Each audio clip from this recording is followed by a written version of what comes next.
നമസ്കാരം. AMMയുടെ അമ്മ എന്ന ഓമനപ്പേരിട്ട് അവർ തന്നെ വിളിക്കുന്ന AMMയുടെ ജനറൽ സെക്രട്ടറി സ്ഥാനം രാജിവെച്ച് ജനറൽ സെക്രട്ടറി ആയിരുന്ന സിദ്ദിഖ് നേരെ ഊട്ടിയിലേക്ക് പോയി.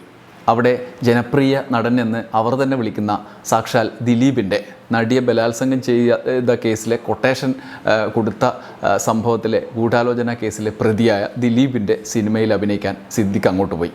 ദിലീപും സിദ്ദിഖും കൂടി അവർ അഭിനയിക്കുക എന്താ ചെയ്യട്ടെ, അവരെന്തായാലും അഭിനയിക്കാൻ അങ്ങോട്ട് പോയി. നാടാണല്ലോ അവരഭിനയിക്കുന്നത്. തലസ്ഥാനത്ത് നിന്ന് ചലച്ചിത്ര അക്കാദമി ചെയർമാൻ സ്ഥാനം രാജിവെച്ച് രഞ്ജിത്ത് തൻ്റെ നിരപരാധിത്വം തെളിയിക്കാനും തനിക്കെതിരെ ആരോപണം ഉന്നയിച്ചവരെയും തനിക്കെതിരെ സംസാരിച്ചവരെയും ഒക്കെ പൂട്ടാൻ നിയമ നടപടിയെടുക്കും എന്ന് പ്രഖ്യാപിച്ച് മൂപ്പര് വയനാട്ടിലേക്കോ മറ്റോ പോയി. അതേസമയം തലസ്ഥാനത്ത് സുപ്രധാനമായ ഒരു തീരുമാനമുണ്ടായി. ഹേമ കമ്മിറ്റി റിപ്പോർട്ടാനന്തരം കേരളത്തിൽ ചലച്ചിത്ര മേഖലയിൽ സ്ത്രീകൾ ഉയർത്തിയ ആരോപണങ്ങൾ നിരവധിയാണ്. അത് അന്വേഷിക്കാൻ വേണ്ടി പ്രത്യേകമായൊരു സമിതിയെ, പോലീസ് സംഘത്തെ സർക്കാർ നിയോഗിച്ചു. ആഭ്യന്തര വകുപ്പിന് നല്ല ബുദ്ധി ഉദിച്ചതിൻ്റെ ലക്ഷണം.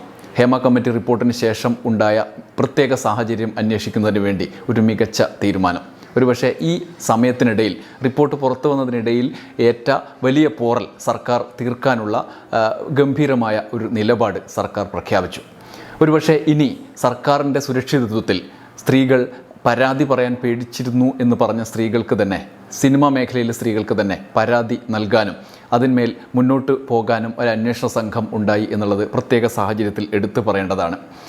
തീരുമാനം പ്രഖ്യാപിച്ചുകൊണ്ട് മുഖ്യമന്ത്രിയുടെ ഓഫീസിൽ നിന്നിറക്കിയ പത്രക്കുറിപ്പ് വായിച്ചുകൊണ്ടാണ് ഈ വീഡിയോ ആരംഭിക്കുന്നത്.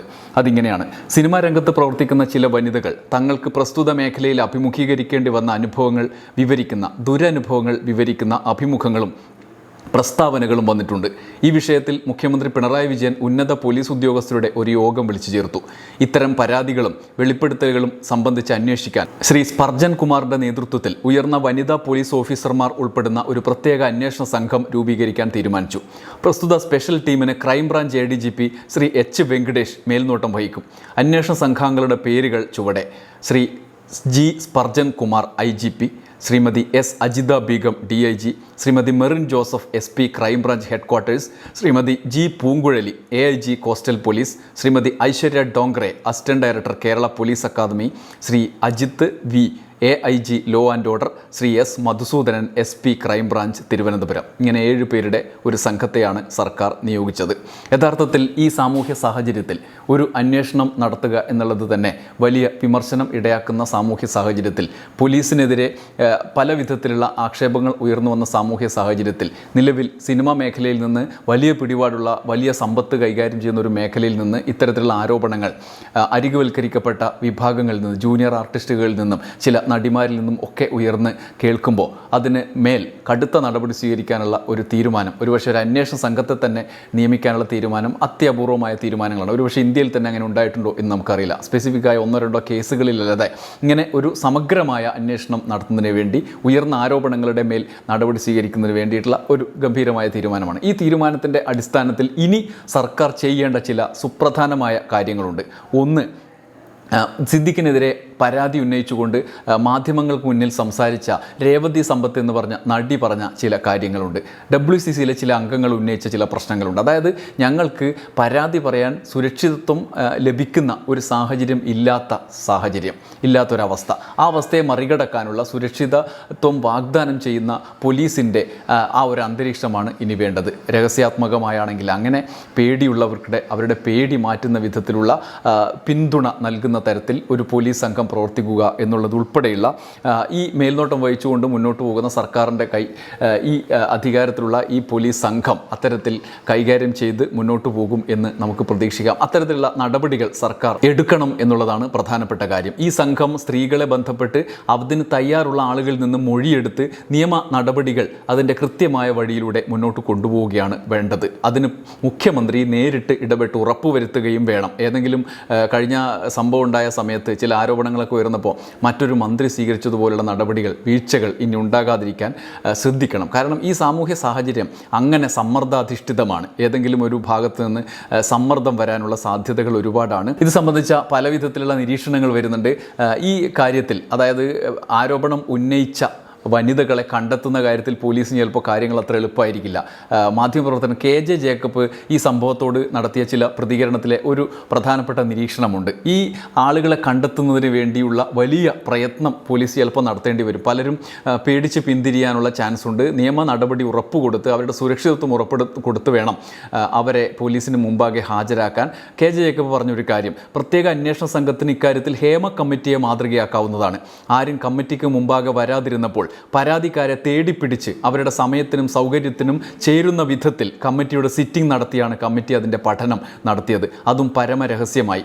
അതേ സെൻസിറ്റിവിറ്റിയിൽ ഈ സംഘം അന്വേഷണം നടത്തിയാൽ അത് സ്ത്രീകൾക്ക് നൽകുന്ന ആത്മവിശ്വാസം വലുതായിരിക്കും. സ്ത്രീകളുടെ അന്തസ്സിനു വേണ്ടി പോരാടിയ എല്ലാ മനുഷ്യരോടും കാണിക്കുന്ന നീതിയായിരിക്കും എന്നുള്ളതാണ്. സാധാരണ നമ്മുടെ പോലീസ് നടപടി അവർ പറയുന്ന സമയത്ത് ഇവിടെ വരണം എന്നുള്ള മൊഴിയെടുക്കാനുള്ള നടപടികളൊക്കെ നമ്മൾ നേരത്തെ ഇഷ്ടം പോലെ കണ്ടിട്ടുണ്ട്. അതിൽ നിന്ന് വ്യത്യസ്തമായി ഹേമ കമ്മിറ്റി അതിൻ്റെ ആമുഖത്തിൽ പറയുന്ന റിപ്പോർട്ടിൻ്റെ ആമുഖത്തിൽ പറയുന്ന ചില കാര്യങ്ങളുണ്ട്. പലരും പരാതി പറയാൻ മടിച്ചും പേടിച്ചും പിൻവാങ്ങി നിൽക്കുന്നുണ്ടായിരുന്നു. അവരാരൊക്കെയാണ് എന്ന് പോലും അറിയാത്ത സാഹചര്യം ഉണ്ടായിരുന്നു. എന്നാൽ പലരെയും കണ്ടെത്തി. പത്രത്തിൽ പരസ്യം കൊടുത്തിട്ടൊന്നും ആരും വന്നില്ല. ഇപ്പോൾ മുഖ്യമന്ത്രിയുടെ ഓഫീസിൽ നിന്ന് ഇറക്കി ഈ പത്രക്കുറിപ്പ് കണ്ടിട്ട് ആളുകൾ പരാതിയുമായി വരാൻ ഒരു സാധ്യതയുമില്ല.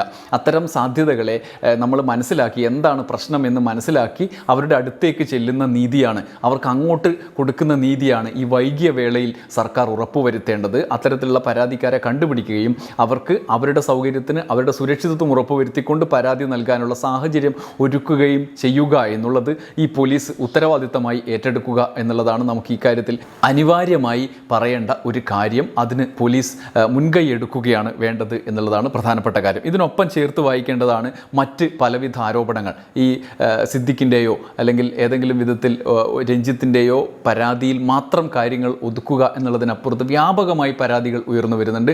അത്തരം പരാതികൾ നമ്മൾ മുൻകൂട്ടി കാണണം. പലരും അധികാര കേന്ദ്രങ്ങളുമായി ബന്ധപ്പെട്ട് നിലനിൽക്കുന്ന ആളുകളാണ് എന്നുള്ളത് നമ്മൾ പ്രത്യേകം ശ്രദ്ധിക്കുകയും വേണം. ഉദാഹരണത്തിന് നമുക്കറിയാം, സിനിമാ മേഖലയിലെ നേതൃതാരങ്ങൾ പലപ്പോഴും രാഷ്ട്രീയ പാർട്ടികളുമായി ബന്ധപ്പെട്ട് നിൽക്കുന്നു. ഇപ്പോൾ ഇന്നസെൻറ്റിൻ്റെ അമ്മയുടെ ഇന്നസെൻറ്റ് രാഷ്ട്രീയത്തിൽ ശോഭിച്ച ഒരാളായി മാറിയിരുന്നു. ഭാവിയിൽ കോൺഗ്രസിൻ്റെ ഇന്നസെൻ്റ് ആവാനുള്ള ശ്രമത്തിലാണ് സിദ്ദിഖ് എന്ന് നേരത്തെ തന്നെ പല വിധത്തിൽ ആളുകൾ വ്യാഖ്യാനിച്ച് വിശകലനം ചെയ്ത് പറയുന്നുണ്ടായിരുന്നു. സിദ്ദിഖ് ഒരു കോൺഗ്രസ് അനുഭാവിയാണ്. ഒപ്പം തന്നെ ജനറൽ സെക്രട്ടറി ആകുമ്പോൾ ഭാവിയിൽ കോൺഗ്രസിൻ്റെ ഇന്നസെൻ്റായി മാറാനുള്ള രാഷ്ട്രീയത്തിൽ ഒരു പയറ്റാനുള്ള നീക്കങ്ങളാണ് അദ്ദേഹം ജനറൽ സെക്രട്ടറിയായി തുടർന്നുകൊണ്ട് ശ്രമിച്ചത് എന്നുള്ള പലവിധ വ്യാഖ്യാനങ്ങളുണ്ടായിരുന്നു. എന്തായാലും സിദ്ദിഖിൻ്റെ കാര്യത്തിൽ പെട്ടെന്ന് തന്നെ തീരുമാനമായി. അതുകൊണ്ട് അതിനുള്ള സാധ്യതയില്ല. പക്ഷേ ആ തീരുമാനം പോലീസിൻ്റെ മേൽനോട്ടത്തിലുള്ള തീരുമാനം കൂടി വേണം, നിയമ നടപടി കൂടി ഉണ്ടാവണം എന്നുള്ള സർക്കാരിൻ്റെ നിശ്ചയദാർഢ്യം ഈ പ്രഖ്യാപനത്തിലുണ്ട്. ഇനി പടപട കേസെടുക്കുന്ന ഒരു കാലം വരും എന്ന് നമ്മൾ പെട്ടെന്ന് ഇത് നോക്കുമ്പം നമ്മൾ വിചാരിച്ചേക്കും. പക്ഷേ അതിനുള്ള സാധ്യത തുലവും കുറവാണ്. പലരും പരാതി പറയാൻ മടിക്കുന്ന ആളുകളായിരിക്കും. അതുകൊണ്ടാണ് പറഞ്ഞത് അവർക്ക് സുരക്ഷിതത്വം ഉറപ്പുവരുത്തി കൊണ്ടുവേണം മുന്നോട്ട് പോകാൻ എന്നാണ്. ഉദാഹരണത്തിന് പുതിയ പരാതികൾ പലരും പറയാൻ ധൈര്യപ്പെടുന്നുണ്ട് ഹേമ കമ്മിറ്റി റിപ്പോർട്ട് പുറത്തു വന്നതിന് ശേഷം. അതൊരു പക്ഷേ സർക്കാരിന് പോലും അഭിമാനിക്കാവുന്ന കാര്യമാണ്. സുരക്ഷിതത്വം ഇല്ല എന്ന് പറയുമ്പോൾ പോലും പലരും പരാതി പറയാൻ രംഗത്ത് വരുന്നുണ്ട്. അവരെ കണ്ടുപിടിച്ച് അവരുടെ പരാതി എന്താണെന്ന് ബോധ്യപ്പെടുത്തി അവരുടെ ജീവിതത്തിന് സുരക്ഷിതത്വം നൽകിക്കൊണ്ട് മുന്നോട്ട് പോകണം. ഇന്ന് മാതൃഭൂമി ന്യൂസിൽ പലവിധ പരാതികൾ ഉയർന്നു വന്നതിൽ ശ്രദ്ധേയമായ ഒരു പരാതി സോണിയ മൽഹാർ എന്ന നടി പറഞ്ഞതാണ്. അവരുടെ ആ കാര്യം വിവരിക്കുമ്പോൾ തന്നെ നമ്മുടെ പോലും കണ്ണ് നിറക്കുന്ന തരത്തിലാണ് അവർ അവരുടെ ജീവിതാനുഭവങ്ങൾ വിശദീകരിക്കുന്നത്. സിനിമയിലേക്ക് ഇറങ്ങി ചെന്നതുകൊണ്ട്, സിനിമ എന്ന കലയുടെ അതിൻ്റെ സാധ്യത കൂടി മനസ്സിലാക്കി ഇറങ്ങി ചെന്നതുകൊണ്ട് അവർ അനുഭവിച്ച ദുരനുഭവമാണ്. ആദ്യകാലം മുതൽ അവർ അനുഭവിച്ച ദുരനുഭവമാണ്. അതിൽ ഞാനത് എടുത്തു പറയാനുള്ള ഒരു കാരണം, അധികാര കേന്ദ്രവുമായി ബന്ധപ്പെട്ട ആളുകൾ നിരവധിയാണ്. ഗവർണറുടെ ഓഫീസുമായി ബന്ധപ്പെട്ട് ഗവർണറുടെ ഓഫീസിൽ പ്രവർത്തിക്കുന്ന ഒരാളാണ് അവരെ വഞ്ചിച്ച, സാമ്പത്തികമായി അവരെ കുരുക്കിലാക്കിയ ഒരു സിനിമാ പ്രവർത്തകൻ. അയാൾക്കെതിരെ സോണിയ മൽഹാർ മാതൃഭൂമി ന്യൂസിൽ ഇരുന്നു കൊണ്ട് പറഞ്ഞ കാര്യങ്ങൾ ശ്രദ്ധേയമാണ്. അത് ആദ്യം ഒന്ന് അവരുടെ സങ്കടത്തോടു കൂടി തന്നെ അതുപോലെ കേൾക്കുക. ഞാനൊരു വലിയ ആർട്ടിസ്റ്റാണെന്ന് ഞാൻ അവകാശപ്പെടുന്നില്ല. പക്ഷേ എത്ര സിനിമകൾ, എത്രയോ ആൾക്കാർ ഞങ്ങളെ വെച്ച് സ്ത്രീ, ഋതം, നീരവം, നിദ്രാടനം, ഇങ്ങനെ കുറേ നല്ല സിനിമകൾ ചെയ്തു. ഒരു സിനിമയിൽ ഞാൻ അഭിനയിച്ചിട്ട് 30 ദിവസം അഭിനയിച്ചിട്ട് 3 ലക്ഷം രൂപ എനിക്ക് റെമ്യൂണറേഷൻ പറഞ്ഞിട്ട് 1 രൂപ എനിക്ക് തന്നിട്ടില്ല ഈ സമയം വരെ. അപ്പോൾ ഇപ്പം അത് പറയുന്നത് എന്താണെന്ന് വെച്ചാൽ, ഗവർണറുടെ ഓഫീസിൽ ജോലിയുള്ള ഒരാളാണ് രാജ്ഭവനിൽ. അയാൾ ആ സിനിമ ചെയ്തു. ഞാനാണ്, എൻ്റെ ഒരു ഫ്രണ്ട് വഴിയാണ് ആ സിനിമ റിലീസാവും പ്രൊഡക്ഷൻ നോക്കുന്നത്. ആ സിനിമ ചെറിയൊരു പടമാണ്, ഒരു 50 lakhs തീരുമെന്ന് പറഞ്ഞു. വെരി സോറി കേട്ടോ, മീഡിയയുടെ മുമ്പിൽ കരയരുതെന്ന് വിചാരിച്ചു വന്ന ഒരാളാണ്. Very sorry. 50 lakhs തീരുമെന്ന് പറഞ്ഞൊരു സിനിമ തീർന്നത് 1 കോടിക്ക് അടുത്തായി. എന്നിട്ട് ആ സിനിമയിൽ എനിക്കൊരു 3 ലക്ഷം രൂപ റെമ്യൂണറേഷൻ പറഞ്ഞു. ഞാൻ ആ പടത്തിലെ ലീഡ് റോളാണ്. 1 രൂപ തന്നിട്ടില്ല ഈ സമയം വരെ. അത് പോരാഞ്ഞ് 10 വർഷത്തെ ഒരു സൗഹൃദമാണ്. ഒരു സിനിമ എടുത്തത് വഴി സന്തോഷ് എന്ന് പറയുന്ന ഒരാളാണ് എൻ്റെ നിർമ്മാതാവ്. ആ ഫാമിലി ആയിട്ടുള്ള എൻ്റെ ബന്ധം പോലും ഈ ഒരു സിനിമ നിമിത്തം അങ്ങനെ ഒരുപാട് ചതികൾ പറ്റിയിട്ടുണ്ട്. ആ സിനിമ നിമിത്തം എനിക്ക് നഷ്ടപ്പെട്ടിട്ടുണ്ട് ഫാമിലി, ആ ഒരു സൗഹൃദം. നമുക്ക് റെമ്യൂണറേഷൻ തരാതെ പറ്റിക്കുക. ആ സംവിധായകൻ പറയുകയാണ് ഇത് രാജ്ഭവനാണ്, ഇവിടെ പോലീസിന്റെ ഇതെല്ലാം പെർമിഷൻ ഉണ്ടല്ലേ നമുക്ക് അതിൻ്റെ അകത്ത് കടക്കാൻ പറ്റത്തുള്ളൂ, അപ്പൊ നിങ്ങൾ ഒന്ന് കാണണമെന്ന് വെച്ചാൽ എന്നെ തേടി വരാൻ പറ്റില്ല എന്ന് പറഞ്ഞു. എന്നിട്ട് ലാസ്റ്റ് പടം എടുത്തു കഴിഞ്ഞാൽ പറയാ ഞാൻ സംവിധാനം ചെയ്തിട്ടുണ്ട്, ഇനി നിങ്ങളായി നിങ്ങളുടെ പാടായി.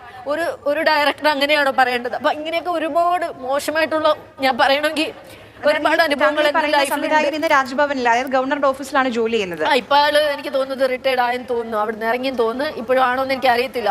എന്നിട്ട് എന്നോട് പറഞ്ഞു സോണിയുടെ കാല് പിടിച്ച് ഞാൻ മാപ്പ് ചോദിക്കുന്നതൊക്കെ പറഞ്ഞു. പക്ഷേ ഇൻസൾട്ട് ചെയ്തിട്ട് മാപ്പ് പറയണമെന്ന് പറയുമ്പോൾ ആ 3 ലക്ഷം രൂപ കിട്ടിയോ സോണിയ? 1 രൂപ തന്നിട്ടില്ല. അന്ന് എനിക്ക് സത്യം പറഞ്ഞ ഹസ്ബൻഡൊക്കെ മരണപ്പെട്ട് വാടക പോലും കൊടുക്കാനില്ല നിൽക്കുന്ന സമയം. പക്ഷെ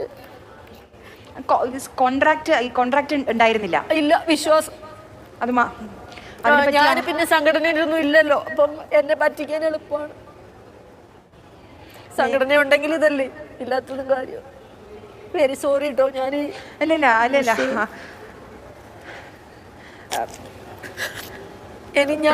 ഞാൻ കൂടെ കിടക്കാൻ തയ്യാറാണ്. എനിക്ക് ഇന്ന് നല്ല നടിയാവായിരുന്നു. എൻ്റെ കുട്ടികളെ വീട്ടുകാരൊക്കെ ചോദിക്കുക എന്ത് നടിയാ, കാശുമില്ല, ഒരു വാടക വീട്ടിലാണ് താമസിക്കുന്നത്. അതൊന്നും ഒരു വിഷയമല്ല. പക്ഷെ നമ്മുടെ അഭിമാനം ചോദ്യം ചെയ്തിട്ട് ഒരുപാട് പ്രശ്നങ്ങളുണ്ട്. യഥാർത്ഥത്തിൽ സോണിയ മൽഹാർ പറഞ്ഞതുപോലെ ഒരു ആടുജീവിതം, ഒരു സിനിമയിൽ ആണാണ് ആടുജീവിതം നയിച്ചതെങ്കിലും സിനിമാ മേഖലയിൽ പല ആർട്ടിസ്റ്റുകളും വനിതകളും ആടുജീവിതം നയിക്കുന്നതിന് സമാനമായ സാഹചര്യമാണ്. അത്തരത്തിലാണ് അവരെ ദ്രോഹിക്കുന്നത്. അതിന് പകരം അവർക്ക് കൃത്യമായ നിയമ നടപടികളിലൂടെ അതിനെ നേരിടാനുള്ള അവസരമാണ് ഇപ്പോൾ ഉണ്ടാകേണ്ടത്. അതിനുള്ള ആദ്യ സ്റ്റെപ്പ് ഗവൺമെൻറ് പ്രഖ്യാപിച്ചു കഴിഞ്ഞു. അവരുടെ വേദനകൾ, അവരുടെ ദുരനുഭവങ്ങൾ തുറന്നു പറയാനുള്ള സുരക്ഷിത സാഹചര്യം ഒരുക്കുക എന്നുള്ളത് മറ്റൊരു റിസൾട്ടിന് വേണ്ടി കൂടിയാണ് എന്നുള്ളത് ആണ് കാര്യം. ആളുകൾക്ക് പെൺകുട്ടികളെ തോന്നിയതുപോലെ ചൂഷണം ചെയ്യാൻ കഴിയും, എളുപ്പത്തിൽ കിട്ടും എന്നുള്ള ധാരണ മാറ്റുകയാണ് വേണ്ടത്. എല്ലാ കലാകാരികൾക്കും ഒരുത്തനെയും പേടിക്കാതെ അഭിനയിച്ച് വീട്ടിൽ പോകാൻ കഴിയണം. സിനിമാ ലൊക്കേഷനിൽ അനുഭവം തുറന്നു പറയുന്നവരും പരാതി പറയുന്നവരും നോ പറയുന്നവരും ഭാവിയിൽ സിനിമ ലഭിക്കാത്ത വിധം ഉള്ള ഒരു സാഹചര്യം സൃഷ്ടിക്കപ്പെട്ടത് അതിൻ്റെ ഇരയായി മാറുന്ന കാഴ്ചയാണ് നമ്മൾ പലപ്പോഴും കാണുന്നത്. ഇത്തരത്തിലുള്ള സാഹചര്യങ്ങൾ ഒഴിവാക്കി മലയാളത്തിലെ സിനിമാ മേഖലയെ ശുദ്ധീകരിക്കുന്ന ഒരു പ്രക്രിയയുടെ തുടക്കമായി ഇതിനെ നമുക്ക് കാണാം. ഇനി ഇതിന്മേൽ പോലീസ് അന്വേഷണത്തിൻ്റെ തുടർച്ചയായി ഹേമ കമ്മിറ്റിയിന്മേലുള്ള തിരുത്തൽ നടപടികളിലേക്ക് കൂടി സർക്കാർ കടക്കും എന്നുള്ള പ്രതീക്ഷയോടെ നമുക്ക് ഇനിയുള്ള ദിവസങ്ങളിൽ ഇത്തരത്തിലുള്ള നടപടികളെ നിരന്തരം വിലയിരുത്താനുള്ള സാഹചര്യം ഒരുക്കണം.